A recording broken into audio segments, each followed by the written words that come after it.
Good morning, students.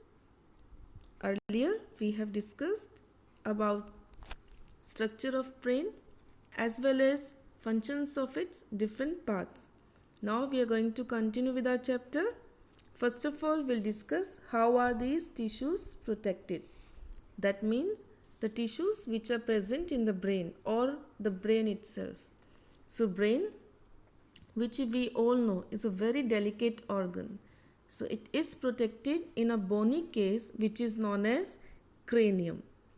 And this cranium also contains a fluid filled in it which is known as cerebrospinal fluid or CSF that protects the brain from any kind of mechanical shock or injury, as well as the spinal cord, which is another member of central nervous system, is protected by vertebral column. So your bony case or vertebral column, which are just bony structures, they protect your soft organs, which is brain as well as spinal cord. Okay, now we'll discuss how does the tissue, specifically nervous tissue, cause action.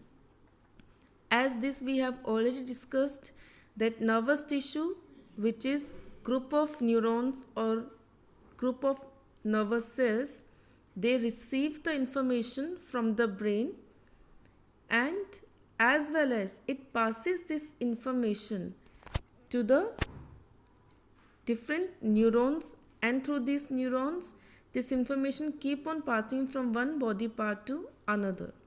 And how it passes through a junction between the two neurons which is known as synapse, about which we have already discussed.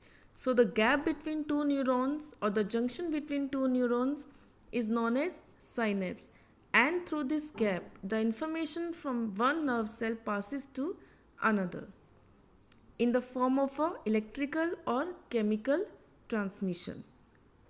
Like we have earlier discussed that all of this information which is passing from one neuron to another, this information is what? It's not like a written letter is passing from a neuron to another. It's not like email is going. It's not like SMS is going. It's like information is what? Information is like a chemical impulse. This information is what? Some kind of change occurs. Some chemical change between two neurons or which occurs at the synapse. So आपकी जो information है, that is what? The chemical which passes from one neuron to another through this synapse. And passage of this chemical creates some kind of change or some kind of disturbance between the neurons, which we call as message, or which we call as information, or which we call as response or information, which is passed or received by a neuron. So that's how this information passes from one neuron to another or from neuron to the muscles, which causes the action. So I hope you have understood how this nervous tissue causes action, as we have already discussed it about. So this information is just what? This is just chemical transmission from one neuron to another. Okay? Now today we are going to discuss about coordination in plants as well, and you all have to write these blue box questions which is given on page number 119 in your notebook. We have already discussed about these things. There is a question number 4. How do we detect the smell of an agarbatti? Agarbatti, we all know, incense stick. So how do we detect the smell? As we have discussed while discussing the structure of brain, that in our brain there are certain points, especially the cerebrum, which is responsible for response. It is having olfactory receptors. Olfactory receptors are specifically for smell. So olfactory receptors which are present in our cerebrum helps to detect the smell from an agarbatti. Okay, so these are the questions which we have already discussed. Let's discuss one more. What is the role of brain in reflex action? This is very interesting and tricky question. As we have discussed that reflex action is basically due to spinal cord. So what is the role of brain in reflex action? If you remember, we have discussed, although spinal cord is responsible for reflex action, but it also sends message to the brain to keep the memory for the same. That means spinal cord is sending the message to respond, but it also sending the information to the brain to keep the memory for the same, to keep, like, if in further in future, if you come under in the same kind of condition, so your brain would be having memory to respond in a quick manner.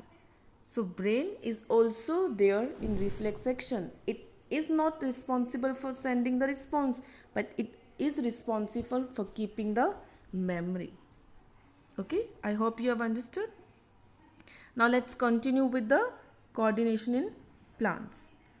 As we all know, plants, they do not have any nervous system. They do not have brain, or they do not have muscles or nervous tissue, but they also respond towards the stimulus. That means they are also having certain kind of coordination in their body. For example, there is a plant which we call as touch me not plant, or scientifically Mimosa pudica. Whenever we touch this plant, if you have noticed, or if you have touched this kind of plant in your neighborhood, you must have noticed that its leaves fold up and droop. एकदम से उसकी leaves जैसे ही आप touch करते हो, with in a second drupe, यानी सिकड़ी हुई हो जाती है और फोल्ड हो जाती है. So this is what? This is just the response to the stimulus. That's how plant has responded towards your stimuli. So plants, although they do not have nervous system or muscles, but they also show coordination. They also show response towards the stimulus. So based on this, plants are having two types of movements, or having two types of responses. One is growth dependent and other is growth independent. Means एक growth के लिए जो plant respond करता है और दूसरा जो growth के लिए नहीं करता.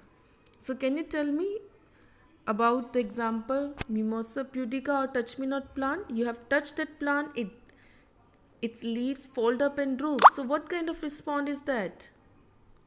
Is it growth dependent or independent? Yes, it is growth independent movement, because आपने टच किया, लीव्स ड्रूप हो गई, that is not for the growth of the plant, that is just showing response to the stimuli. So plants, they are having two types of movements. One is growth dependent, another is growth independent, and we will discuss this type of movements tomorrow. So you just read the chapter thoroughly, solve these question answers, and write down the pending answers in your notebook of the previous assignment. Take care. Thank you.